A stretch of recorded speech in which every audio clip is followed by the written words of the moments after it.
Welcome to the JWK show. We talk about crypto and we keep things short and concise. We have the latest updates with the SEC. We have John Deedon calling out Gary Gensler for ties with Sam Bankman-Fried, one of the most corrupt players in the crypto space, stealing billions of dollars from FTX crypto users. And we have Gary Gensler meeting up with Sam Bankman-Fried multiple times before the collapse of FTX. So Gary Gensler and the SEC are partially responsible for the collapse of FTX, as they didn't stop all the corruption sooner and they let all of the corruption go through. Right? Gary Gensler and Sam Bankman-Fried are close friends. We have Gary Gensler letting Sam Bankman-Fried get away with all of his shenanigans. And we have the latest announcement from the SEC as well. They have said, we announced that the SEC filed 583 total enforcement actions in fiscal year 2024 while obtaining orders for $8.2 billion in financial remedies, the highest amount in SEC history. So we have the SEC going after a ton of companies, especially crypto companies such as Ripple, Coinbase, OpenSea, and so on.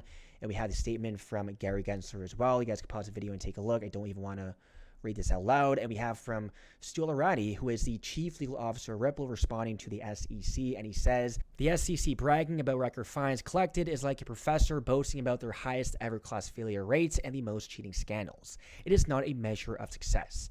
It's an indictment of oversight gone terribly wrong, driven by perverse incentives, right?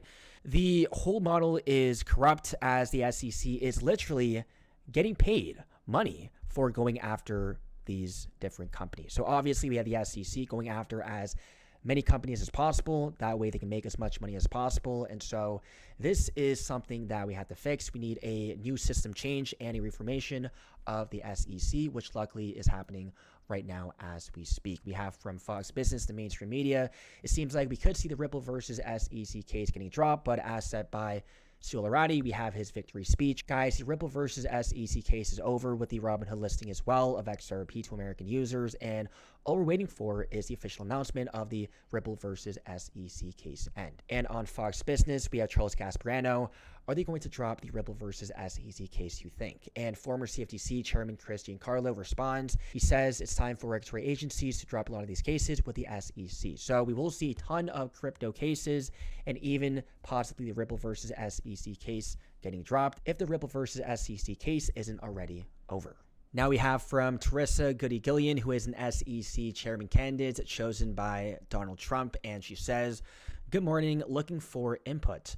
What's the single most impactful action the SEC could take today or within 3 months to address the challenges you face in the current regulatory landscape? And that is from the digital asset investor dropping or settling all crypto lawsuits and work with Congress and other agencies to create a crypto framework so the industry can boom. Guys, this would be the biggest thing that could happen to the crypto space, and it is actually possible under Teresa Goody-Gillian. So hopefully she becomes the next SEC chairman, as she is pro-crypto, and we have Teresa acknowledging all of the input. So again, guys, this is a very possible scenario under Teresa Goody-Gillian. And she also says, grateful for the powerful conversations and inspiring messages from visionary thinkers shaping a game-changing future. Your insights are pushing boundaries and challenging conventional thinking, driving us towards freedom with accountability, defined standards, and zero tolerance for fraud. Let's lead the way, WAGMI. So again, very bullish statement from Teresa, and from here on out, things are looking great for the crypto space, as we also have just in Morocco to officially lift its 2017 ban and legalize cryptocurrency. Guys, this is mega bullish. We have Morocco now getting involved in the crypto space.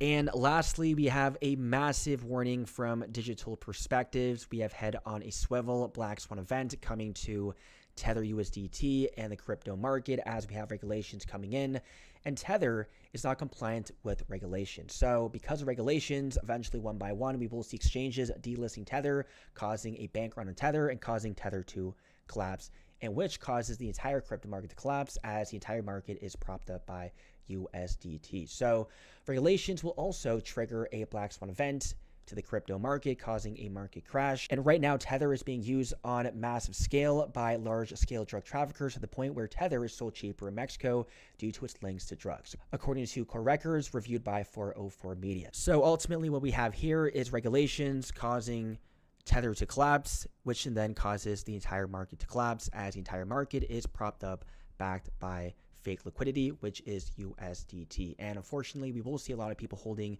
USDT losing their money as well, as Tether depegs and goes to zero. So guys, regulations are coming in the next 100 days. So this Black Swan event could happen within the next 100 days as well. A mega crash happening as we have regulations put into place. That's it for the video. Hope you guys enjoyed, and I'll see you guys in the next one.